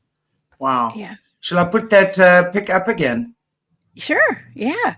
It's definitely, I mean, I wrote down Freemasonry, Secret Society, Illuminati, bloodlines, and reptilian bloodlines. Yeah. Or bloodline. And blood. Totally. Blood was in my data as a tangible. So there's actually blood. I was seeing literal blood. If it's tangible, that means that I could see it or touch it when I was remote viewing it. Yeah. That's not nice. It's not good. Wow. It was so bad that I ended the session because I got nauseated. And that's supposed to be for a star fort. Okay. And see, I just wanted to point this out because it's such a stark difference from the original purpose of these things, and then what they are today. Okay. So that is why I think it's important that we talked about this one and the origin. It's, this versus that, because it has been completely corrupted, something that is very dark, but their original purpose is to be connected to God. Okay. And so the symbolism of them putting the Statue of Liberty, which is supposed to be a statue of freedom. But let's just say, what if it is, Lucifer, and he is what is that? The bringer of light or something? I don't know. Yeah. Bearer of light. The bearer of light. Okay. But, wow. It's just all a big ritual. It's a big in your face. It totally is. Right? It totally is. It really is. When you look at that, I mean, there's not even a doubt. And imagine if that's Lucifer standing on top of something that's supposed to be connected to God, that's bringing that divine energy down and harnessing that energy. Well, that Lucifer standing on top of it and being blocking that from us. And that is the ultimate symbolism of that happening. Not even blocking, but sort of inverting. So and I'm sure they would have chosen that particular location for a reason. And of course, we know that America politically is a superpower. So that's why the American government has been targeted by these creatures of the night as much as what they have. So no doubt they would have chosen that that location, because it's probably one of the most, if not the most powerful place to put. I mean, that's how they've been sucking the loosh of people in America, in my opinion, Yes. And that's a symbol of it. Wow. Yes. So interesting. Yeah. Man. Isn't that wild? I know. I have another target too, but it's pretty much the same. Do you want to do the Italy one now? Yeah, well, I did not remote view this one, but I just had that as a picture because it's just so beautiful. There's a lot of these, they look like circuit boards or something, like motherboards, right? Like something on a computer. Yeah. It's almost like a chip or something. Very interesting. So, yeah, they're all very beautiful. And that's not on the edge of a coastline right there, I don't think. I mean, I'm not exactly sure where that one is, but it's in Italy. It doesn't look like it. It looks like it's mountainous, and it looks like also. Wow. It does. Oh, okay. Maybe under. Maybe under the water. Maybe under the earth. There's lots of water. Okay, so I did the Fort McHenry one too. It's very similar to the Fort Wood, so we don't need to really go over that one. I guess it's very similar. But I wanted to go over this one. This is in Peru. Okay, and I don't know how to pronounce this. It's like the Sacsayhuaman. Star Fort in Peru. Yeah. Cusco, I'm terrible at pronouncing. Yeah. Oh gosh, I'm the worst at pronunciation. But so this is in Peru, and this is supposed to be the oldest star fort in the world. Now, we don't know the exact date of it, but it is supposed to be the oldest. They say that they probably built it around the 1400s.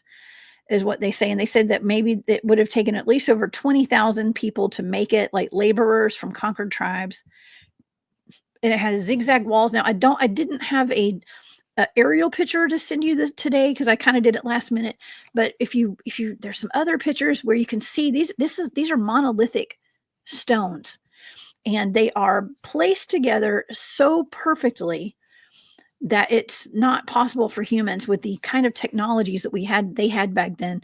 It's not supposed to be possible for them to have been able to do this. So, or in oral tradition, see, this is an Incan site. The Incas, actually, the Incan people are the ones who built this.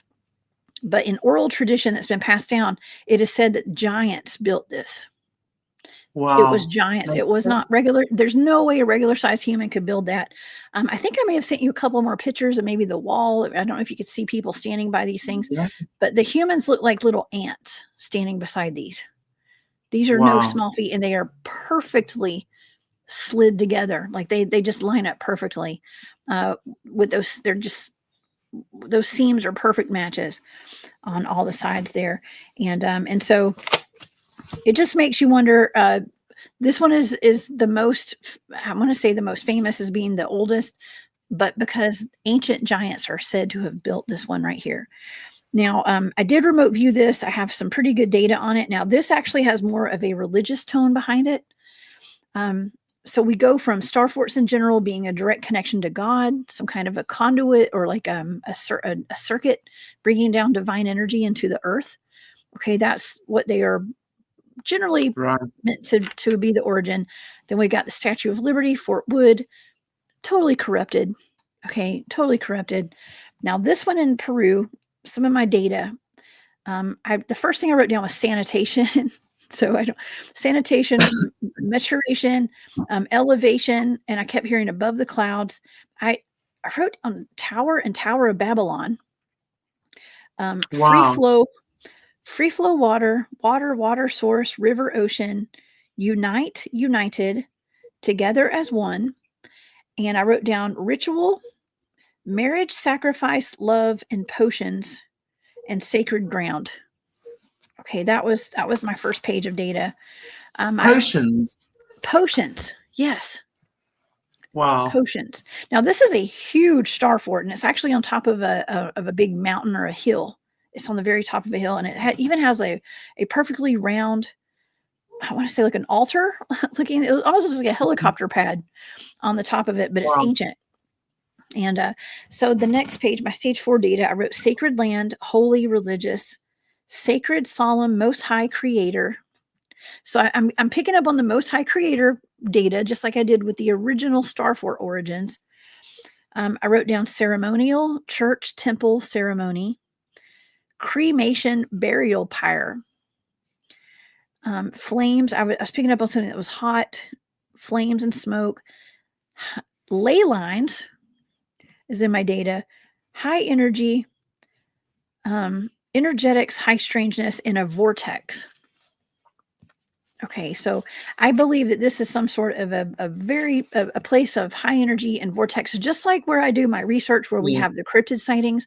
I believe there are vortexes and portals and all that there, and I think this is what this is. The next page, one. It's like really powerful. That feels to me like it's super powerful. Well, and this is where I started. I on 2 different pages, I wrote down triangles with circles either inside of them or a circle outside of the triangle. And I wrote energy center, 0 point, elevated capacity, container for magic, blessings, blessed. And then I wrote down an arrow that was pointing down, and I said, pull down energy from divine.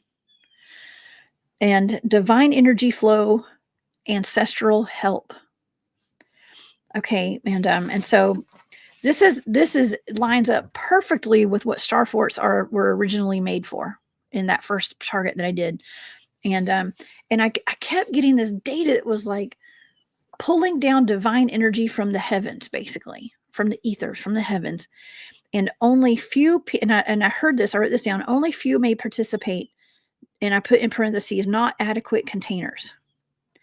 So I think that only certain people are able, or maybe at certain locations, are able to pull down this divine energy from heavens, because there's Right. not a lot of containers for it, is what I was picking up. Yes. And I wrote source energy flow, Right. and it's a heavy burden.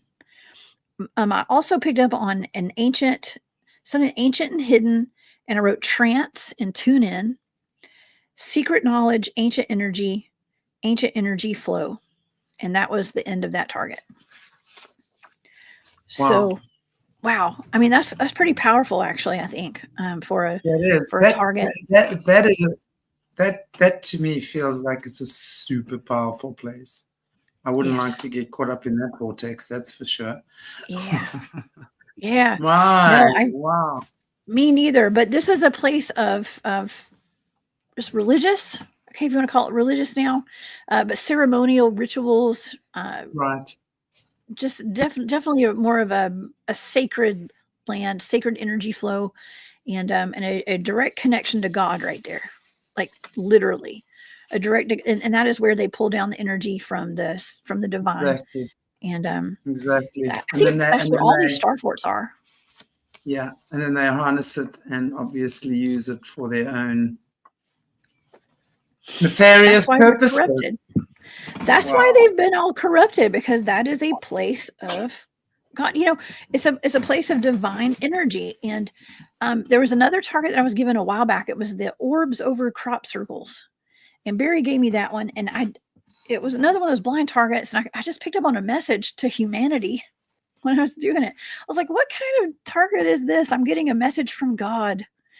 And it said, and the message was, if you'd like to hear it, I'll tell it to you. It was, I was picking up that there was something that was directly connected to God, and they were trying to put out messages to humanity, but then it got corrupted. The technology, the way I worded it in the data was like the technology was stolen and corrupted. And that was with the orbs that were making crop circles. And in the very end of that, I got this, and I got really hot. Like my whole face turned red when I was talking about it. And my ears always get red when I'm channeling and stuff. And I got this message. It was, we know you're tired and you don't want to be here, but we are here with you. And thank you for your teamwork. Liz, I'm sorry, Jessica. I don't put up with this nonsense anymore. I'm going to tell you straight up. This is a non-denomination channel. If you don't like what we do here, bye-bye. I'll actually show you the way out. Okay? Shall I do that for you? Very nicely. Let me show it's okay. You the way out. I grew up in a Christian church. Okay. I consider myself a Christian. Okay. And I think, the problem is, half the problem is that exactly that type of comment is so divisive. It is so divisive, and it creates division amongst people, and that is not very Christian. That's the thing. Well, so we have to realize that. Yeah. Well, I don't normally, shine light on that, because people are really, those are the people that attack me the most. And I grew up a Christian too. So, and I still am. And, but I don't, it's a non-issue when I'm, we're talking about stuff like this. To me personally, I don't think that it's important when people want to dig into my background and stuff. So exactly. Doesn't that is actually I will defend you on that. Yeah. As my guest, I will defend you on that, because I think it's extremely rude to start digging into that I'm not, and for whatever reason, and I don't know why. That doesn't make any sense. So, but it's okay. So let's listen to the topic, and let's see the guests that come onto the show and really share their heart, and come here as people who choose to be on the show. But as a Christian, we don't judge on this channel. Thank you. Yeah. Well, anyways, I mean, I do get messages and stuff like that, and I thought that was a great message. That we're here, keep going is what they were saying. But the message that came through, keep going, and we're here, and we appreciate your teamwork is what they were saying. So, yeah. Well, you've got a great team. You for sure have. You for sure have. You for sure have. We And it's all have great great the things teams. you guys get up to. And I'll watch from afar and enjoy from afar. Oh yeah. Yes, I have several teams, man. I got my spirit team, and I've got all my teams here on boots on the ground, and yeah, we're not giving up. We're exposing the star forts. We're exposing whatever we need to expose, I guess. And that's not my mission. I didn't come here to expose everything. I'm just out here doing my thing, Apparently you having did. fun, you know. Apparently you did. And having fun while you're doing it. That's awesome. Yes, having a lot of fun. Yeah. Yeah. Well, this has been wonderful. Do you have anything else for us? I see, geez, it's been quite a long show. Not that I'm complaining. I enjoy it very much, but I'm not sure about your time. Well, we've had a lot to talk about. Yeah, I think we covered all the bases today. We did, and just question everything, y'all, and definitely do your own research into the star forts. I think that it is so incredibly important. Okay, and there's things that are just that have been completely corrupted. And I think that if we can take the power back from whatever, and the first step is it's exposing it, understanding what it was originally meant for, and let's get it back to what it started off as, if we can. Okay, just examine how it's been corrupted, and let's go back and let's get connected to God again, and bring that divine energy back down, and spread it throughout the world. And we can do that on an individual basis too. You guys shine your lights. Okay, I know we got a bunch of light workers in here watching today and stuff, whether you know it or not. And so take care of yourselves, everybody. Don't live in fear. Okay, don't live in any kind of fear. Don't let anybody get you down or make you feel bad about yourself. Screw what people think. Okay, and just try to be as happy as you can. Do something every day that makes you happy, and do something once a year that scares the hell out of you. It's good for the soul. Okay, I would say it's definitely good for the soul just to do something that breaks you out of your normal mindset. Yay. Well, thank you so much, everybody, for joining Jessica and myself. Jessica, I know we've got your little ticker running at the bottom there, but is there anything, where people can get hold of you other than what's there? You're doing anything interesting? Oh God, yes. I speak at like conferences all the time now and stuff. If you guys are in the United States, y'all can come see me. I'm the keynote speaker at the Georgia Bigfoot Conference, March the 22nd. It's coming up in a couple of weeks, up in North Georgia. So if you're in the Georgia, Tennessee, Alabama, South Carolina, North Carolina area, y'all come see me.